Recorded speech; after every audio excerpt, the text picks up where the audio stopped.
Today, I want to talk about my free letter bundle. These is 4 letters that I want to help you guys out with on your credit journey.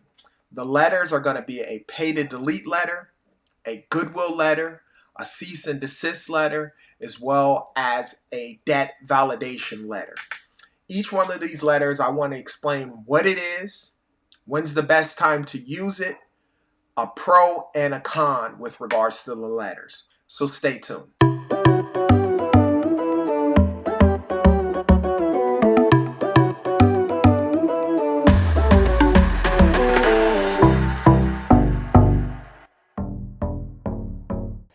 want to thank each and every one of you guys who have subscribed, liked videos, shared videos. Be sure to like this video so that other people can get this free information to help them on their credit journey. And if you're brand new to the channel, look at subscribing if you want to learn stuff about credit and debt. Now, the first letter I want to talk about is probably the most popular out of the 4 letters that I'm talking about, and that is the pay to delete letter. This letter, in essence, is a letter that you send to a creditor or a debt collection company, which basically states that if in fact you do pay this account, whether you're settling it or paying it in full, that they'll delete the account off of your credit profile. The positive with regards to this is simple. If they do accept a pay to delete letter, if you had like a $4,000 Capital One negative trade on your credit report, once you do in fact pay the account off, they'll delete that negative trade. Typically what happens is if you pay off an account, it'll be updated as a paid in full account, and then that can stay on your record for 7 years. By using the pay to delete, that account will come off of your credit profile as if it was never there. That is a big positive with regards to the pay to delete letter. Now, there's a caveat with regards to using the pay to delete letter. One of the things you guys have to understand is the creditor or the debt collection agency has the right to refuse the pay to delete letter. They don't have to accept it, right? They can say, no, we don't delete the account off of your trade line, but obviously we will still offer you a settlement, or we still will take balance in full. So understand that just because you're offering a pay to delete letter doesn't mean that they actually have to accept it. And a key thing is, if the debt collection company states that they will delete the account off of your credit profile, if you're getting a settlement, make sure that they add that in the settlement letter and before you pay them. The next letter that I want to talk about is a Goodwill letter. Now, this is a letter giving to creditors, typically the original creditor, to remove late payments off of your credit profile. Understand something. One late payment has the ability to drop your score 50 to 100 points. By using the Goodwill letter to remove that late payment as if it was never there, it can definitely help boost your score 50 to 100 points. One of the negatives with a Goodwill letter and a template, and it's not to discourage anybody from doing it, but if you have 20 late payments, or you have a bunch of trade lines with a bunch of late payments back to back to back, a lot of times a Goodwill letter will not work for you. Typically a Goodwill letter is for those individuals who have 1 to maybe 3 max late payments. You have a positive payment history in general with the company. So, you've paid for 2 years where you haven't had a late payment, and maybe something has came about, like the pandemic. During that time span, a lot of people had late payments because they just didn't have funds to pay it, or you may have lost your job or something along those lines. It works for 1 to 3 late payments. If you have multiple late payments, typically it doesn't work, but understand something. It doesn't hurt to try and use it. Maybe they'll move a couple of those late payments off of your credit profile. The next letter that I want to talk about is a cease and desist letter. Now, what that is used for is when you have a debt collection company contacting you or harassing you constantly with regards to a debt that you actually owe. By sending in that cease and desist letter to the original creditor, or typically a debt collection company, that'll stop them from actually contacting you by phone. Typically, what that'll specify is that from now on, any communication will be done through writing. So anything that may happen with regards to your account, they will send it to you in writing, and it'll no longer contact you. One of the pros in this thing is embarrassment, right?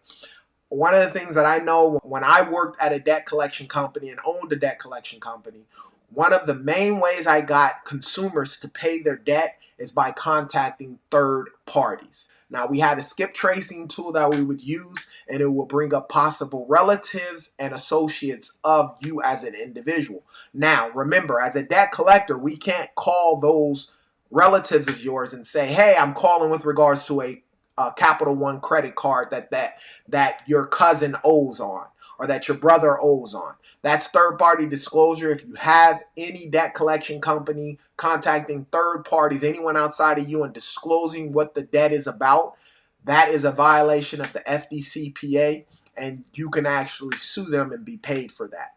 But ultimately, I would contact them and say, "Hey, we're trying to get in contact with such and such with regards to a legal matter here in our office, or with regards to an important matter here in our office. We need to speak to them as soon as possible."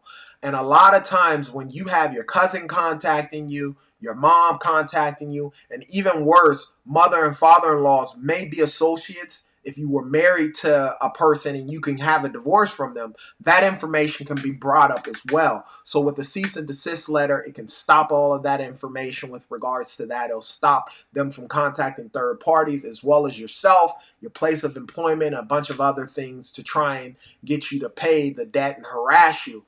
And they will only be able to communicate with you in writing. One of the negatives with regards to this, and I want you guys to understand, by sending a cease and desist letter, is one of the companies that I worked for, accounts will go on a collections floor, right? And as a collector, I remember our job was to try and collect the money.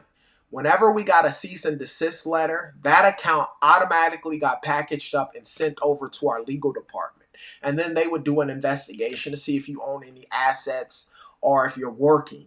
And a lot of times with sending that cease and desist letter, yes, it'll stop the harassing calls, but there's a possibility that you can be sued on your account. So I want you to understand that with regards to your accounts in general. So understand that when you do send a cease and desist letter, that could possibly happen. It's not a guarantee, and it will stop, obviously, phone calls to yourself, third parties, in your place of employment. The last letter that I want to talk about is a debt validation letter. A debt validation letter is a letter that you send to the creditor or a debt collection company to prove that you actually owe the account. One of the things you guys have to understand, and I understand as a debt collector and actually owning a debt collection company, is with a debt validation letter, a lot of times the information that you're asking for, even though you know you owe that account, let's say that Capital One account, a debt validation letter will verify with the debt collection company that they actually have authorization to collect on the account. They have their licensing to obviously collect in your state, and they actually have an actual signed contract with regards to those letters. Now, let me give you a little inside scoop with regards to that. When I used to purchase accounts in bulk, a lot of times in order to get that information, it changed the price of the account that I actually pay for. Obviously, you're buying it in bulk. I may buy 100 accounts, right? It may only cost me $1,300 to $1,500 for those 100 accounts. If I want the actual signed contracts and the bill of sale and a lot of information with regards to those accounts, it's going to cost a lot more, double or triple the amount. So a lot of debt collection companies do not pay that fee in hopes that you don't send this debt validation letter. Because if you send a debt validation letter, even though we know you owe it and you know you owe it, if we don't have the proper paperwork to prove that we can actually collect on this debt and we could be collecting it from you, then what happens when you send a debt validation letter is we would have to close the account out. I would probably close out 5 to 10 accounts each month because consumers sent debt validation letters. And even though we know that they actually owe the account and it is their account, we didn't have the proper paperwork to actually be collecting on that account. So that is where a debt validation letter comes in handy. It's very good to use when you get a demand letter in the mail, right? If you get a demand letter, a lot of times we want to throw those letters away, open it up, read it. And sending a debt validation letter will help buy you some time and make sure that that collection agency hold their feet to the fire and make sure that they're collecting in a correct way. Another time would be if you're actually served with a summons to appear in court. You want to get a debt validation letter, because with an affidavit of indebtedness, all they need is your first, last name, the social, and your actual account to file the suit. And a lot of times they're just hoping that you as a consumer, when you go to court, you're going to say, yeah, I owe this $3,000 or whatever it is to this original creditor. Yeah, and I know that, they're going to try and sue me, and that's that. Where the debt validation letter comes in is again, it holds their feet to the fire to make sure that they can actually collect on the account and provide documentation that's needed with regards to filing a suit. And so what you're going to want to do is send a debt validation certified letter to the original creditor as well as the attorney that's trying to sue you. And then thirdly, you want to send it when you file an answer with regards to getting served a summons. When you're served a summons, you have to file an answer. When you file an answer with regards to the debt, add that debt validation letter with that information and send it off. That way you can make sure that the creditor gets the information as well as that attorney gets the information of validating that debt. For each and every one of you guys who stayed to the end, I want to give you what I consider a free letter bundle. Down below, click the link. You will get a template for each one of these letters: a pay to delete, a Goodwill letter, a cease and desist letter, as well as a debt validation letter. You'll get it absolutely for free. This is to help you on your credit journey.